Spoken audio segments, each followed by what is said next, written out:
للمتقين والصلاة والسلام على سيد الأنبياء والمرسلين نبينا محمد وعلى آلہ وصحبہ اجمعین اما بعد۔ صحیح بخاری کے اندر حدیث ہے، سیدنا عبداللہ بن جریر رضی اللہ تعالی عنہ بیان کرتے ہیں، قال رسول اللہ صلی اللہ علیہ وآلہ وسلم اما انکم سترون ربکم کما ترون هذا القمر لا تضامون في رؤيته فإن استطعتم ألا تغلبوا على صلاة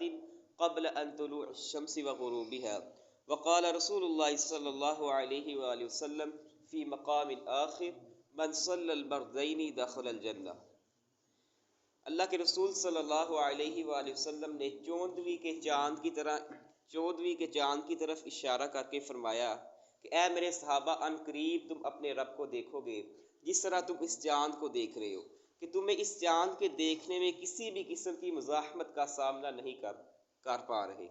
یعنی تم چودھویں کے چاند کو بالکل صاف شفاف دیکھ لیتے ہو، ان قریب تم اپنے رب کو بھی ایسے دیکھو گے اور تمہیں اپنے رب کو دیکھنے میں کسی بھی قسم کی مشقت کا سامنا نہیں کرنا پڑے گا۔ وہ کب ایسا ہوگا؟ جب تم دو نمازوں کا خیال رکھو گے، فَإِنِ اسْتَطَعْتُمْ أَلَّا تَغْلَبُوا، جب تم اس چیز کی استطاعت رکھتے ہو، ایک ایسی نماز کی کہ جو سورج طلوع ہونے سے پہلے ہے اور ایک ایسی نماز کی جو سورج غروب ہونے سے پہلے ہے، یعنی ایک نماز فجر جو آپ نے ابھی ادا کی ہے اور ایک جو سورج غروب ہونے سے پہلے نماز عصر ہے۔ ان دونوں کے بارے میں رسول اللہ صلی اللہ علیہ وآلہ وسلم نے فرمایا کہ جو شخص ان دو نمازوں کا اہتمام کرتا ہے کہ گویا وہ قیامت کے دن اللہ رب العزت کا دیدار کر سکے گا۔ اب ان دو نمازوں کی تاکید رسول اللہ صلی اللہ علیہ وآلہ وسلم نے اس لیے فرمائی ہے کہ اس وقت انسان کے لیے وقت نکالنا مشکل ہو جاتا ہے، خصوصاً فجر کے وقت جب انسان اپنے بستر کو چھوڑ کر مسجد کی طرف آتا ہے۔ رسول اللہ صلی اللہ علیہ وآلہ وسلم نے فرمایا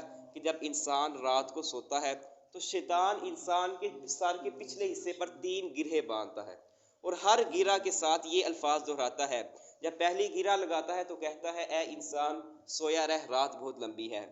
دوسری گرہ لگاتا ہے پھر کہتا ہے اے انسان سویا رہ، رات بہت لمبی ہے۔ تیسری گرہ لگاتا ہے پھر یہی الفاظ دہراتا ہے کہ اے انسان سویا رہ، رات بہت لمبی ہے۔ اور رسول اللہ صلی اللہ علیہ وآلہ وسلم نے فرمایا کہ جب انسان صبح فجر کے وقت اٹھتا ہے تو پہلی گرہ کھل جاتی ہے، جب وضو کرتا ہے تو دوسری گرہ کھل جاتی ہے، اور جب وضو کر کے نماز پڑھتا ہے فجر کی تو تیسری گرہ کھل جاتی ہے۔ اسی طرح انسان بالکل ہوشیار رہتا ہے اور اس کا نفس بھی پاک ہو جاتا ہے۔ اور جو شخص ایسے ہی عالم میں، ایسی ہی نیند میں سویا رہتا ہے حتیٰ کہ اس کی فجر کی نماز بھی نکل جاتی ہے، تو آپ نے فرمایا اس شخص کا دل بھی ناپاک ہو گیا اور وہ شخص سست اور کاہل ہو گیا۔ اسی لیے نماز فجر اور نماز عصر کی بہت ہی زیادہ تاکید آئی ہے۔ رسول اللہ صلی اللہ علیہ وآلہ وسلم نے اس شخص کے بارے میں فرمایا جو نماز عصر کی نماز دنیا کے اندر نہیں پڑھتا تھا۔ آپ نے فرمایا جب اس کو قبر کے اندر اتارا جائے گا تو جو فرشتے ہوں گے اس کو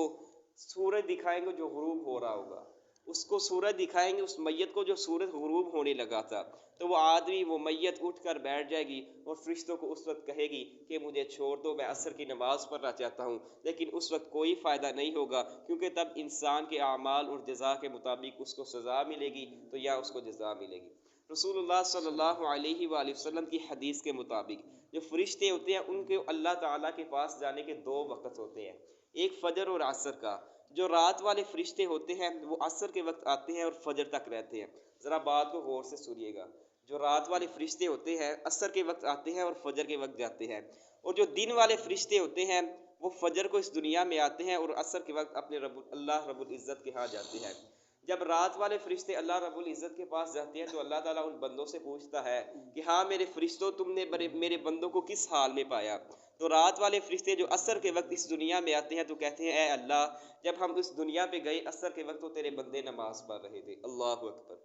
تو اللہ رب العزت ان سے پوچھتا ہے کہ اے میرے فرشتوں، جب تم نے ان کو چھوڑا فجر کے وقت تو تم نے اس کو کس حال میں پایا؟ ابھی یعنی جو فرشتے رات کے جو فرشتے تھے جو فجر کے وقت اللہ رب العزت کے ہاں گئے ہیں تو وہ کہتے ہیں کہ اے اللہ، ہم نے تیرے بندوں کو نماز کی حالت میں پایا۔ یعنی یہ جو 2 وقت ہوتے ہیں فجر اور عصر، ان وقت فرشتوں کی حاضری اللہ تعالیٰ کے ہاں ہوتی ہے، اس لیے مجھے اور آپ کو نماز عصر اور نماز فجر کی حفاظت کرنی چاہیے، کیونکہ ان دونوں نمازوں کے بارے میں رسول اللہ صلی اللہ علیہ وآلہ وسلم نے فرمایا کہ جو شخص ان دونوں نمازوں کی حفاظت کرتا ہے، من صلی البرزین دخل الجنہ، وہ جنت میں داخل ہو گیا، تو اس کو اللہ تعالیٰ کا دیدار کرنے میں کوئی مشکل نہیں ہوگی۔ اللہ تعالیٰ سے دعا ہے کہ اللہ تعالیٰ مجھے اور آپ کو اس حدیث کو سمجھنے اور ان دونوں نمازوں کی حفاظت کرنے کی مکمل توفیق عطا فرمائے۔ اقول قولی ھذا استغفر اللہ واتوب الیہ۔